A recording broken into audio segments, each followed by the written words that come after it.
नमस्कार दोस्तों, आपका मैथ का साथी फिर से वापस आ गया है जो मैथ को सरल और मज़ेदार बनाता है और प्रत्येक सवाल के पीछे छिपे हर एक वो कंसेप्ट बताता है जो आप लोगों के लिए ज़रूरी होता है। दोस्तों, आज जो है क्लास 10वीं का 5वां चैप्टर यानी कि समांतर श्रेणी को लेके आए हैं और इसका जो है हम 71 को ऐसे क्वेश्चन को छांटे हैं जो 2025 के बोर्ड के एग्जाम में डायरेक्ट आपको यहाँ से क्वेश्चन देखने के लिए मिलेगा। और आज जो है हम लोग का जो क्लास होने वाला है वो ऑब्जेक्टिव के लिए होगा, यानी वस्तुनिष्ठ प्रश्न के लिए होगा। वस्तुनिष्ठ प्रश्न क्या होता है? जिसमें आपको 4 गो ऑप्शन मिलता है और प्रत्येक क्वेश्चन जो है आपको 1 नंबर का रहता है, यानी आपके एग्जाम में इससे 50 नंबर का जो है क्वेश्चन पूछा जाता है। टोटल आपको 100 क्वेश्चन रहता है। 100 क्वेश्चन में छांट के आपको जो है 50 को क्वेश्चन बनाना होता है। और जो भी क्वेश्चन मैं यहाँ पे करवाता हूँ, क्वेश्चन को जो है उस टाइप का जितना भी क्वेश्चन होता है उसको आप अपने से सोल्व कर पाते हो। ठीक है, चलिए दोस्तों, हमारा चैप्टर का नाम क्या है? हमारे चैप्टर का नाम है समांतर श्रेणी। समांतर श्रेणी बोलिए या श्रेणी बोलिए, एक ही चीज़ है, श्रेणी या श्रेणी। ठीक है, कहीं पे आपको श्रेणी लिखा हुआ मिलेगा, कहीं पे आपको श्रेणी लिखा हुआ मिलेगा। और ये आपका जो है 5वां चैप्टर है क्लास 10th के लिए। वीडियो को पूरा देख लीजिएगा। पूरा देखने के बाद जो है आपको इस चैप्टर से फिर क्वेश्चन बनाने की या करने की आवश्यकता नहीं पड़ेगी। ठीक है, चलिए 71 को क्वेश्चन है, 71 का 71 क्वेश्चन जो है आपको बनाना है। और पुराने स्टूडेंट जो भी होंगे वीडियो को लाइक कर दीजिएगा। हाँ, उसके बाद जो है नए स्टूडेंट जो भी होंगे वीडियो को पहले आप देख लीजिए, क्लास देख लीजिए। अगर क्लास पसंद आएगी, क्वेश्चन बनाने का तरीका आपको पसंद आएगा, तब जो है आप क्लास को लाइक भी कर सकते हो और अपने 3-4 दोस्त को भी बता सकते हो। ठीक है, चलिए सबसे पहले हम लोग क्या करते हैं, सबसे पहले इस चैप्टर के बारे में थोड़ा सा 5-7 मिनट जो है जानकारी इकट्ठा करते हैं। जब तक चैप्टर के बारे में आप नहीं जानिएगा तो फिर आपसे जो है क्वेश्चन नहीं बनेगा। देखिए बाबू, इस चैप्टर को बनाने के लिए आपको 2 चीज़ क्लियर होना चाहिए। पहला चीज़, जो इस चैप्टर का रूल नियम है यानी कानून और कायदे है, उसको तो पहले आपको समझना पड़ेगा। उसके बाद दूसरा आपको चाहिए, इसमें जोड़ और घटा करने के लिए आपको आना चाहिए। आप बोलिएगा सर जी आप कितना गंदी गंदी बातें कर रहे हैं, जोड़ घटा किसको नहीं आता है? देखिए बाबू, जोड़ घटा सबको आता है, लेकिन वो पूर्ण संख्या का जोड़ घटा उसको आता है। कितना बच्चा को तो पूर्ण संख्या का मतलब जोड़ घटा भी नहीं आता, वो प्राकृतिक संख्या का जोड़ घटा उसको आता है ना। देखिए, जोड़ घटा आपको एक प्राकृतिक संख्या के लिए हो गया, एक पूर्ण संख्या के लिए हो गया, एक आपको जो है पूर्णांक संख्या के लिए हो गया, एक भिन्न संख्या के लिए हो गया, उसके बाद परिमेय संख्या के लिए हो गया, दशमलव संख्या के लिए हो गया। ये सब का जो है आपको जोड़ और घटा सीखना पड़ता है। और ये सब चीज़ के बारे में चर्चा क्लास 6, क्लास 7, क्लास 8 ये सब में जो है कंप्लीट करवा दिया जाता है। ठीक है ना।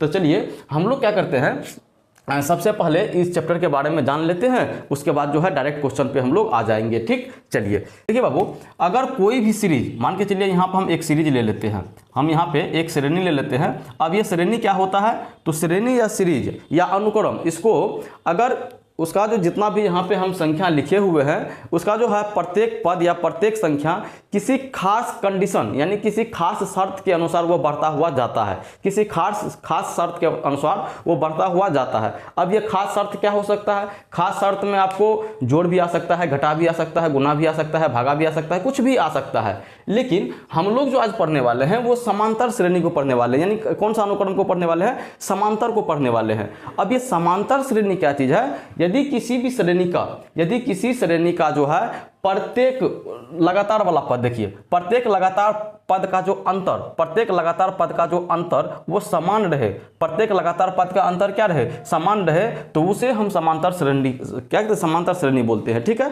अब इसको हम दूसरे प्रकार से भी समझ सकते हैं। क्या?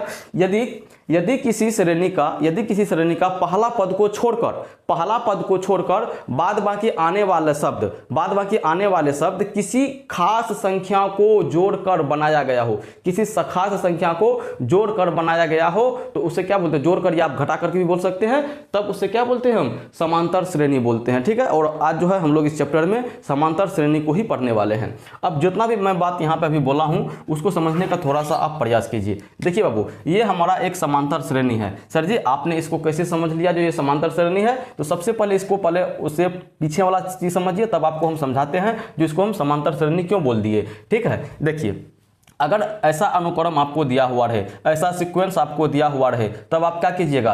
आपको यहाँ पे इसका कुछ टर्म है उसको समझना पड़ेगा। देखिए सबसे पहला वाला टर्म जो होता है इसको हम ए बोलते हैं। क्या बोलते हैं? ए बोलते हैं। या सबसे पहला वाला टर्म ए, या इसी को हम A1 भी बोलते हैं। क्या बोलते हैं? ये सबसे पहला वाला जो है इसको ए बोलते हैं या A1 बोलते हैं, या इसी को जो है हम T1 के नाम से भी जानते हैं, T1 के नाम। ये कौन सा पद है बाबू? ये पहला पद है, पहला पद, पहला पद। सर जी ये पद क्या चीज है? पद क्या चीज है? तो पद वो चीज है बाबू जो भी ये सीक्वेंस है, सीक्वेंस का प्रत्येक सदस्य उसका पद कहलाता है, सीक्वेंस का प्रत्येक सदस्य उसका पद कहलाता है। और ये पहला पद, और ये दूसरा पद, ये तीसरा पद, ये चौथा पद, इसी प्रकार से पांचवा पद, छठा पद, और इसी प्रकार से जब आगे जाएंगे जाएंगे जाएंगे जाएंगे तो अब मान के चलिए एनवा पद तक चले गए तो वो उसका एनवा पद कहलाएगा। क्या कहलाएगा? उसका वो एनवा पद कहलाएगा। ठीक है ना? चलिए पहला पद को आपने समझ लिया। और इसका अंतिम पद, अंतिम पद, अंतिम पद के बारे में तो हमें नहीं पता रहता है, नहीं पता रहता है तो इसको क्या बोलते हैं? हम an बोलते हैं। ठीक है ना? मान के चलिए यहीं पे आपके मन में होगा सर जी दूसरा पद को क्या बोलेंगे? तो दूसरा पद को देखिए a और 2 ऐसे कर देंगे तो ये दूसरा पद हो गया। अगर हम तीसरा पद की बात करें तो तीसरा पद क्या होगा? तो a और 3, ये तीसरा पद हो गया। मान के चलिए हम यहाँ से बात करते हैं 10वां पद का, 10वां पद, तो 10वां पद क्या होगा? तो 10वां पद a10 होगा। ठीक है? इस चीज़ को लिखने के लिए आप समझ गए होंगे। हम आपको भी बोले हैं, हम आपको बोले हैं जो इस अनुक्रम का जो है एक खास अंतर होता है। क्या होता है? यानी दो लगातार पद के बीच में जो है बराबर जो है या उसका नियत जो है अंतर जो है समान होता है। क्या होता है? समान होता है, या नियत संख्या को जोड़कर बनाया जाता है। ठीक है? चलिए बाबू अब देखिए नियत संख्या क्या चीज़ है वो। मान के चलिए अगर हम इन दोनों को बात करते हैं 4 और 2 का, तो इसका ये वाला देखिए A2 में से जब आप A1 को घटाइएगा, A2 में से जब आप A1 को घटाइएगा तो आपको क्या मिलेगा? 4 - 2 बराबर कितना? 2। ठीक है? उसके बाद देखिए अब 6 और 4 का बात कीजिए तो यहाँ पे A3 हुआ, और A3 में से आप A2 को घटा लीजिए, A2 को घटा लीजिए तो कितना होगा? देखिए A3 है आपको 6 और यहाँ पे क्या है? 4 है ना? 4, तो 6 में से 4 गया तो कितना? 2। ठीक है? चलिए उसके बाद क्या कीजिए आप A4 में से A3 को घटा लीजिए, तो A4 आपका है 8 और A3 आपका है 6, घटा लीजिए कितना होता है? तो 8 में से 6 गया 2। आप यहाँ पर देख रहे हो, यहाँ पर देख रहे हो इसका जो भी अंतर है, लगातार पद का जो अंतर है वो सब में बराबर आ रहा है, यानी सेम ही चीज़ आ रहा है। तो यही बराबर चीज़ को जो है, यही बराबर चीज़ को बोलते हैं सार्व अंतर बोलते हैं। सार्व अंतर बोला जाता है, सार्व अंतर बोला जाता है। सार्व का मतलब हुआ जो सब में, और अंतर का मतलब अंतर, यानी सार्व अंतर। इसको कॉमन डिफरेंस बोलते हैं। शॉर्ट फॉर्म में इसको डी के नाम से जानते हैं। शॉर्ट फॉर्म में क्या जानते हैं? इसको डी के नाम से जानते हैं। आपने द्विघात समीकरण को भी पढ़ा होगा जिसमें डिस्क्रिमिनांट यानी विविधकर या विवेचक के बारे में आपने पढ़ा था। उसमें जो है हम लोग क्या कर रहे थे? उसमें बड़का वाला डी से उसको दिखा रहे थे, लेकिन समांतर श्रेणी का जो सार्व अंतर है उसको छोटका वाला डी से जो है दिखाया जाता है। क्या दिखाया जाता है? छोटका वाला डी से जो है इसको दिखाया जाता है। इतना बात आपको समझ में आ गया। अब देखिए ये जो हमें जब पता लग गया जो सबका जो है अंतर बराबर आ रहा है, यानी सबका जो है सार्व अंतर क्या है? सार्व अंतर सेम है, इसीलिए हम इसको क्या बोल दिए थे? इसको हम समांतर श्रेणी बोल दिए थे। अब देखिए इससे आप इस चीज को प्राप्त भी कर सकते हो, इससे जो है आप इस चीज को प्राप्त भी कर सकते हो। जैसे आपको यहाँ पे पता चला, यहाँ पे ए क्या है? ए है आपको 2। ठीक है? अब चलिए आपको क्या पता करना है? जो A2 कितना होगा? तो A2 कितना होगा? जितना ये अंतर जा रहा है ना, अंतर को आप जोड़िए तो 2 + 2 कितना होता है? 4। उसके बाद अगर हम A3 की बात करें तो A3 कितना होगा? देखिए 4 पहले से आपने यहाँ से, चलिए 2 + 2 पहले से है और यहाँ पे एगो 2 आपको और जोड़ना पड़ेगा, तब ये कितना हो जाएगा? 6। उसके बाद अगर हम A3 हो गया, A4 का बात करें, मतलब चौथा पद का अगर बात करें तो देखिए 2 + 2 + 2 तो ये पहले से है, इसमें एगो 2 और आपको जोड़ना पड़ेगा तो कितना हो जाएगा? 8। इसी प्रकार से आप जो है आगे बढ़ सकते हो, इसी प्रकार से आप आगे बढ़ सकते हो। देखिए आपको कितना आ गया? आपको आ गया है 2, 4,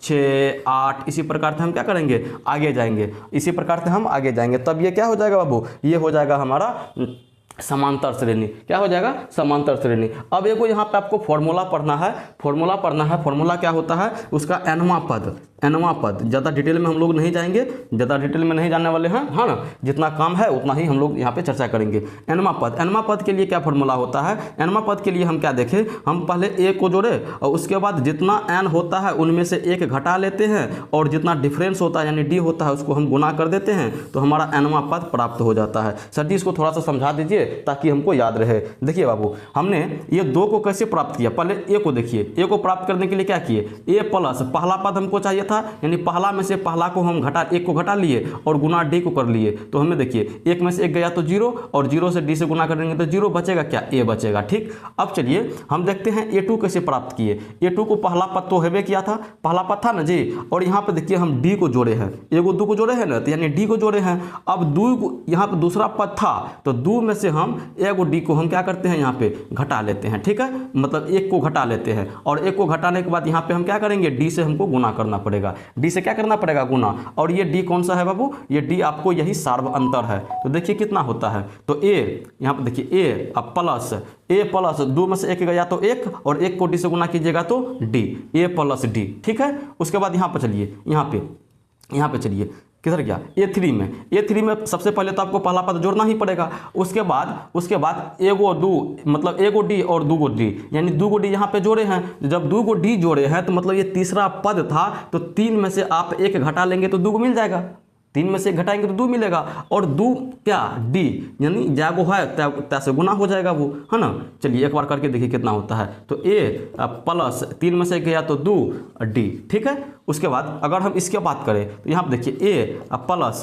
इसमें क्या गो पद, 4 गो पद। अब चौथा पद आपको चाहिए तो चौथा पद में आपको 3 गो डी जोड़ना पड़ेगा, आपको पता है 3 को क्या करना पड़ेगा, डी जोड़ना पड़ेगा। हम क्या करते हैं 3 प्राप्त करने के लिए क्या करते हैं, 4 में से अगर हम 1 घटा लेंगे तो 3 प्राप्त हो जाएगा, और 3 गो डी का मतलब 3 गुना डी, यही ना होता है। चलिए आगे बढ़िए, यहाँ से आपको हो गया ए प्लस 4 में से गया तो 3 और गुना में डी। ठीक, आप यहाँ पे क्या देख रहे हो पता है, आप अगर पहला पद है तो पहला पद ए हो गया, अगर दूसरा पद आपको पता करना है तो a प्लस डी हो गया, अगर तीसरा पद प्राप्त करना हो तो a प्लस 2d हो गया, अगर चौथा पद प्राप्त करना हो तो a प्लस 3d हो गया। तो सर जी इसका मतलब तो हमें ये हो गया, इसका मतलब अगर हमें ये हो गया क्या, अगर कोई हमसे पूछ दिया जो 10वां पद बताओ, क्या बताओ, 10वां पद बताओ, तो इसका मतलब हम ऐसे लिख सकते हैं इसको, a प्लस 10वां पद बोला है ना, तो 10 में से 1 घटाएंगे, 10 में से 1 घटाएंगे और d से गुना कर देंगे। हाँ यही करना है हमको। हाँ तो यहाँ पर a प्लस 10 में से गया तो 9d। ठीक है, अब देखिए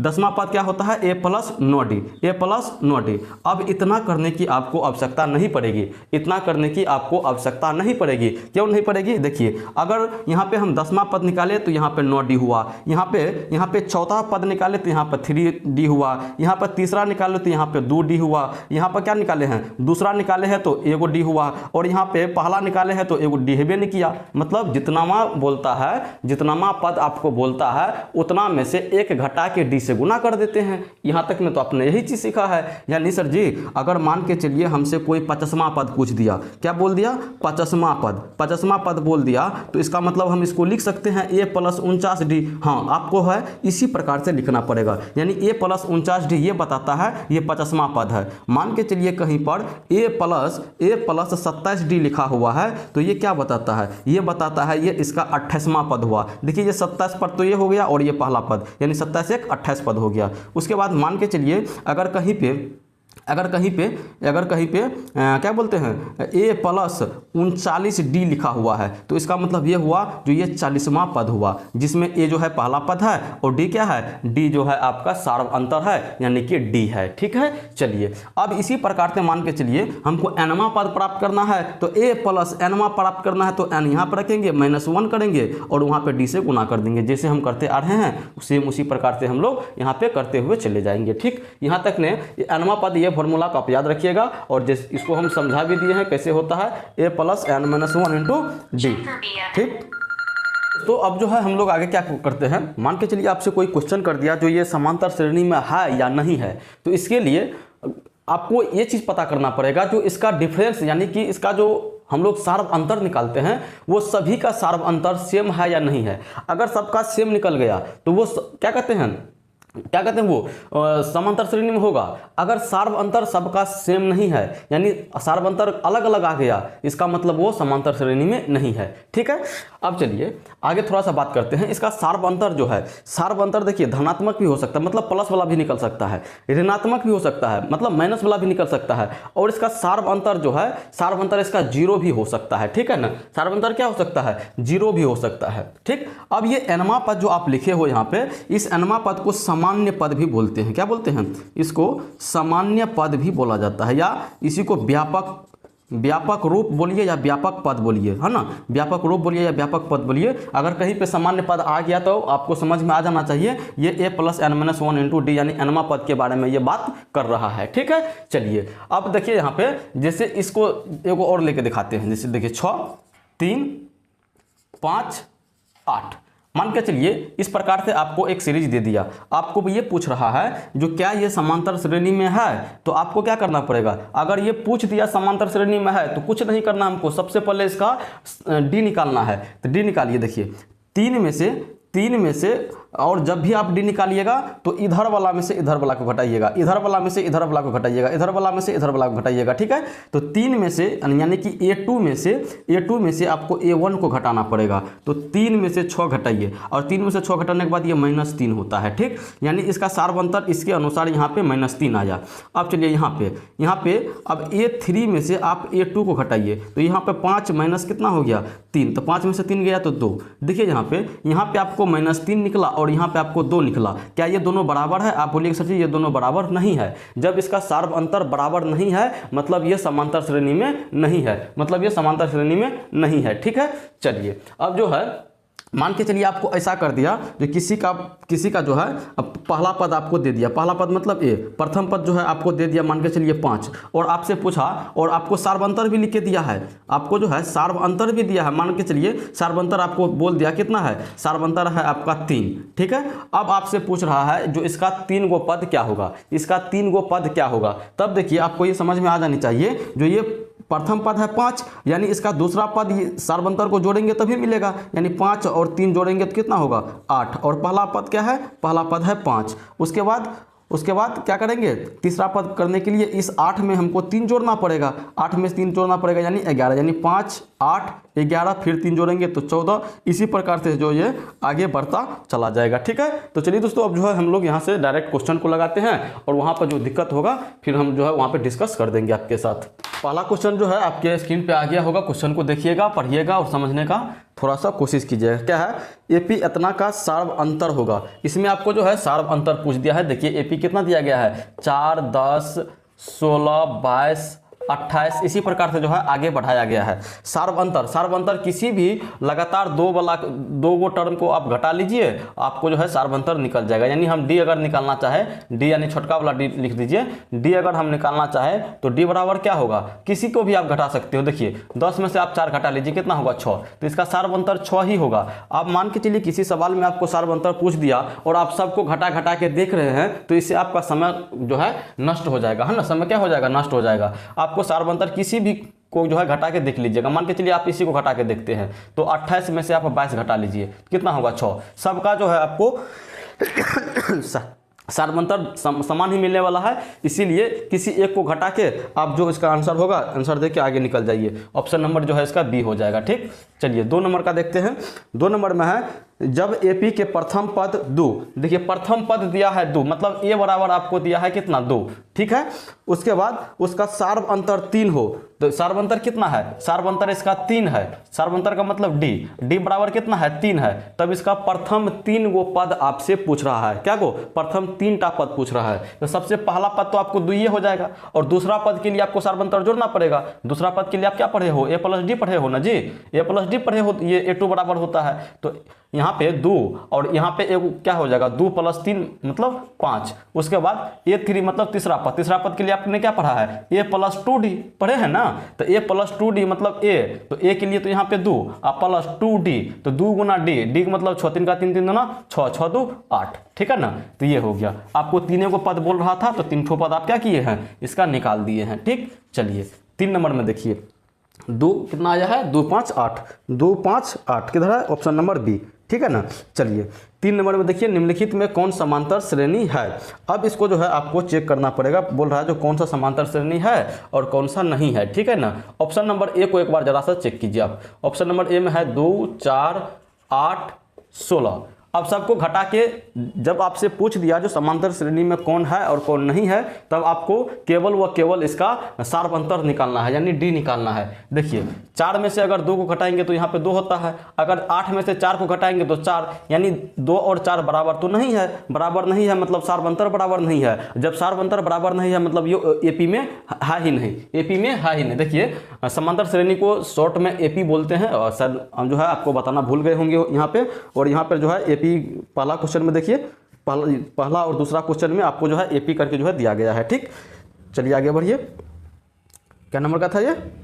तो ए नंबर का ऑप्शन हम चेक किए, ये एपी में नहीं है। चलिए हम बी नंबर का ऑप्शन चेक करते हैं। बी नंबर में आपका क्या है? -10 है, -6 है, -2 है और प्लस में 2 है। ठीक, अब चलिए इसमें से इसको घटा के देखिए, तो -6 में से घटाना है आपको -10, ठीक है ना। इसीलिए आपको हम बोले थे जो जोड़ घटा आना चाहिए, ये पूर्णांक का जोड़ घटा है ना। चलिए यहाँ पे -6 माइनस क्या हो जाएगा? +10, तो ये आ जाएगा आपको प्लस में कितना? 4। ठीक है, अब इसको हम घटा के देखिए तो इतना आ जाए। अब ये दोनों को घटा के देखिए तो -2 में घटाना है आपको कितना? -6 को। ठीक है, तो देखिए -2 और माइनस +6, ये कितना आ जाएगा?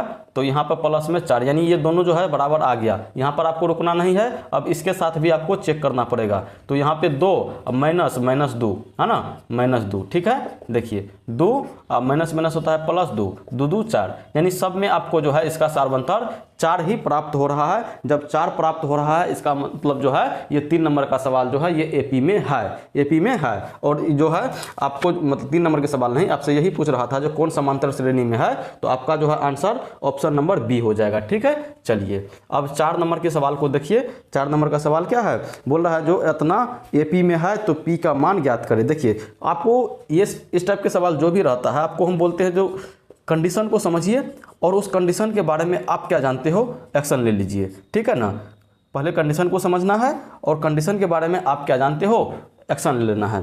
इसमें बोल रहा है जो यदि p+1 उसके बाद 2p+1 और 4p-1 एपी में है, बोल दिया एपी में है, तो p का मान जब एपी में है तो इसके लिए हम क्या जानते हैं भैया? हम यही बात जानते हैं जब एपी में है मतलब उसका सार्वंतर बराबर होना ही चाहिए। तो हम क्या करते हैं? सार्वंतर को बराबर कर लेते हैं। ये पहला पद, ये दूसरा पद और ये तीसरा पद, यानी दूसरा पद में से पहला पद घटाएंगे तो सार्वंतर आएगा, यानी 2p+1। इसमें से हमको घटाना है क्या चीज़?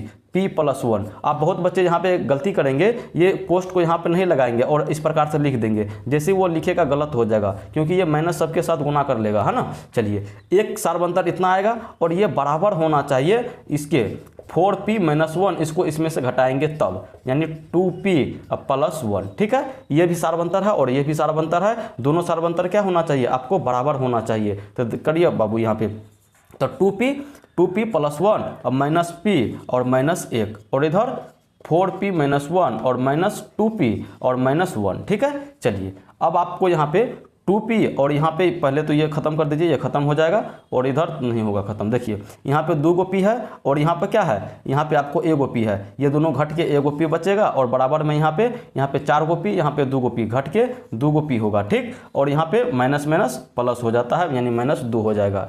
अब इसको क्या कीजिए? p को उधर भेज दीजिए, तो ये हो जाएगा 2p - p, और ये 2 को जो है आप इधर भेज दीजिए, ये हो जाएगा प्लस में। तो 2 में p में से 1 p चला गया तो आपको बचा 1 p और बराबर में 2, और आपको p का ही मान बोल रहा था निकालने के लिए। ठीक है ना, तो p का मान आपने कितना निकाला? तो p का मान आपने 2 निकाला है। ठीक है, ऑप्शन नंबर जो है इसका बी सही हो जाएगा। चलिए 5 नंबर के सवाल को देखिए।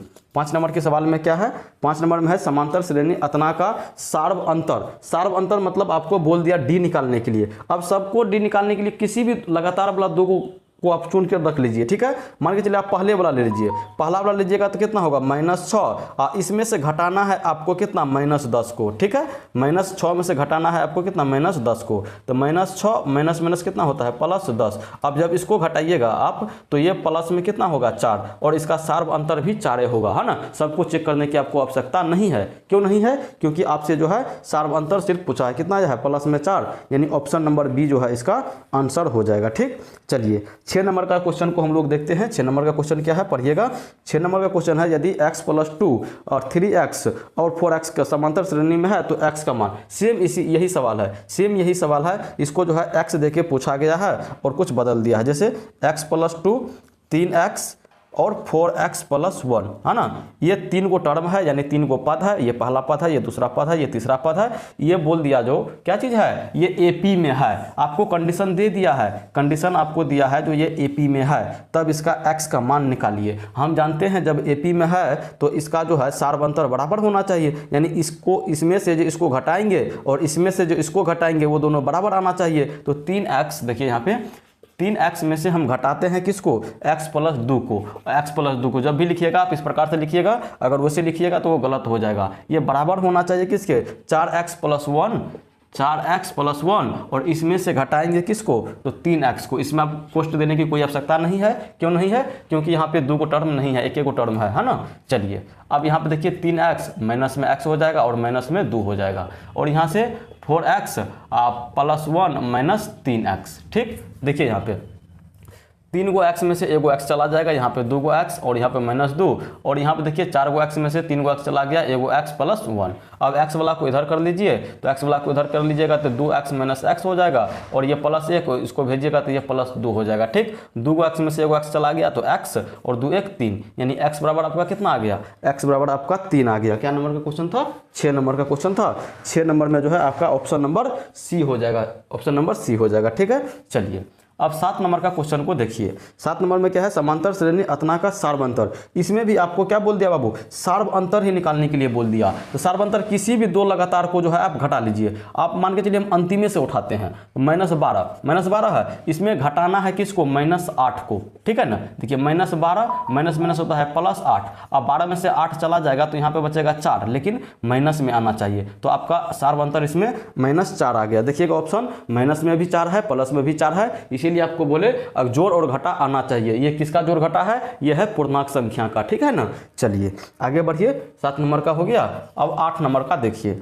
8 नंबर में क्या है, समांतर श्रेणी अतना का 10वां पद। 10वां पद देखिए बाबू, आपको यहाँ पे 12 और इसी प्रकार से आगे आपको 10वां पद बोला है, मतलब a tan बोला है। 10वां पद बोला है मतलब a tan बोला है, और आपको याद है अभी क्या बताए थे, a tan यानी 10वां पद मतलब a प्लस 9d, याद है ना जी, a प्लस कितना 9d। ठीक है, चलिए तो इसके लिए हमें पहला पद तो पता है, यहाँ पे पहला पद तो 2 है, लेकिन हमको यहाँ पे क्या निकालना पड़ेगा, हमको यहाँ पे d निकालना पड़ेगा। d तो हमें पता नहीं है फिलहाल, अभी सवाल में तो नहीं दिया है, सवाल हमें AP के रूप में दिया है। तो इस AP से हम क्या करते हैं, d को निकाल लेते हैं पहले। तो d को जब निकालिएगा तो d निकालने के लिए इस 7 में से किसको घटाना पड़ेगा, 2 को। 7 में से 12 आप नहीं घटा सकते हैं, 2 में से 7 को आप नहीं घटा सकते हैं। जब भी घटाना होगा तो 12 में से 7 को घटाना पड़ेगा या 7 में से 2 को घटाना पड़ेगा। ठीक है, हम आपको बोले हैं जब भी घटाना है इधर वाला में से इधर वाला को घटाइएगा। ठीक, अब 7 में से किसको घटाइएगा, 2 को। तो 7 में से 2 गया तो 5, यानी d इसका आ गया 5। तो 9 गुना 5। ठीक है,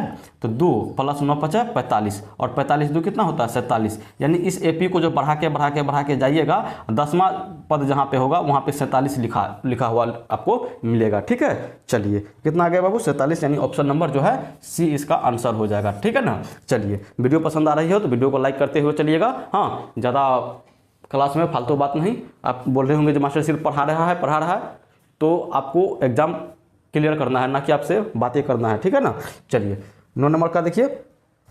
निम्नलिखित में कौन समांतर श्रेणी में नहीं है।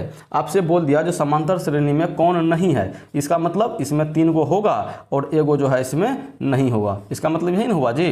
तो हम जो है बारी बारी से ऑप्शन को चेक करते हैं और समांतर श्रेणी में है या नहीं है, इसके लिए क्या करते हैं, इसके लिए हम सार्वंतर निकालते हैं, यानी सार्वंतर सबका बराबर होना चाहिए। चलिए करके देखिए एक बार। अगर इसमें से इसको घटाइएगा तो a प्लस d में से घटा लीजिएगा किसको, a को। तो a से a खत्म, तो इसका हो जाएगा d। ठीक, चलिए अब क्या करते हैं, इसमें से इसको घटाते हैं, तो a प्लस 2d घटाएंगे किसको, इसको। अब कोष्ट का हम उतना नहीं लिखेंगे, अब मैच्योर हो गए होंगे। जब ये माइनस है तो सबके साथ माइनस करेगा, -a और -d। ठीक है, आप कोष्ट डाल के भी ऐसा कर सकते हो। यहाँ पर देखिए ये a से a खत्म हो जाएगा, 2 गो d में से 1 गो d निकल जाएगा, यहाँ पे आपको बचेगा d। यानी इसका सार्वंतर अभी तक तो सेम है ना। इसमें से इसको घटाए हैं, इसमें से इसको घटाए हैं। अब चलिए को लास्ट वाला बचा है, इसमें से इसको घटाने के लिए। ठीक है ना, चलिए घटा के देखिए। तो a प्लस 3d इसमें से घटा करना है आपको इसको, यानी ये -1 हो जाएगा और -2d हो जाएगा। ठीक है, चलिए इससे ये खत्म, 3 में d में से 2d गया तो आपको क्या बचा d, यानी आप यहाँ पर देख रहे हो यहाँ पर भी d, यहाँ पर भी d, यहाँ पर भी d, यानी इसका सार्वंतर बराबर आ गया, मतलब ये AP में है। आपसे क्वेश्चन पूछा है कौन AP में नहीं है, ठीक है ना, यानी आपका आंसर ये नहीं हो सकता है।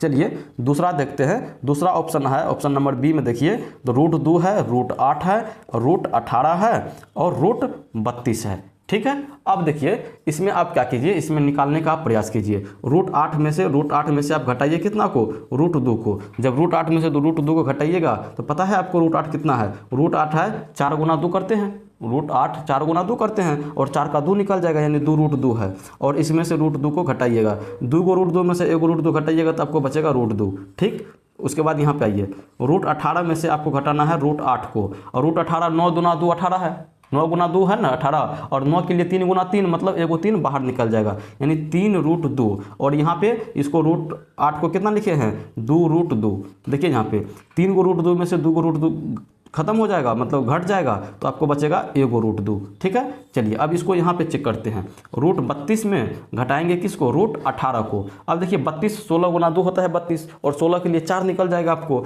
यानी यहाँ पे 4√2 हो जाएगा। और यहाँ पे 18 के लिए हम क्या लिखे हैं, 3√2, है ना। यहाँ पर देखिए 4 को √2 में से 3 को √2 चला गया तो आपको बचा 1 √2। ठीक है ना, यहाँ पर देखिए इसका d निकाले हैं तो √2, इसका d निकाले हैं √2, इसका d निकाले हैं √2, मतलब इसका सार्वंतर सभी का बराबर आ रहा है। इसका मतलब ये हुआ ये है AP में है, लेकिन आपसे क्वेश्चन पूछा है AP में नहीं है, इसीलिए ऑप्शन बी आपका आंसर नहीं होगा। चलिए सी नंबर में जरा सा चेक करते हैं। सी नंबर में क्या है बाबू, तो 0.3 और 0.33 और 0.333, उसके बाद 0.3333। अब चलिए इसको घटाते हैं, किसको घटाना पड़ेगा, इसमें से इसको घटाना पड़ेगा। तो 0.33 इसको घटाइएगा 0.3 से। अब यहाँ पे आपको दशमलव का घटाव होना चाहिए, अगर दशमलव का घटाव नहीं आ रहा है मतलब आपको जो है ये सवाल गलत होगा। भले चैप्टर का नियम कायदा आपको पता है, लेकिन दशमलव का घटाना आएगा आपको, अब फंस जाइएगा वहाँ पे।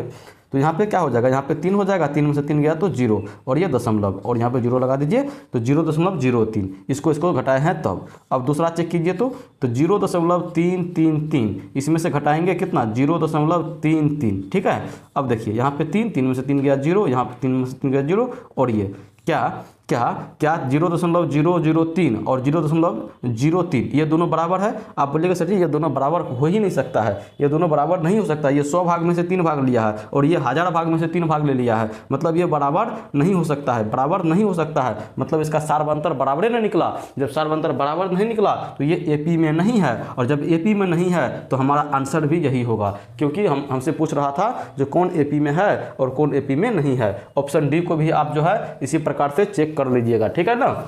ऑप्शन डी को कहाँ तक आ रहा है जी, चलिए वो सवाल और आ जाएगा इसमें। कितना नंबर का है, अभी तक 9 नंबर का बना रहे थे, अब 10 नंबर को जरा सा चेक कीजिए।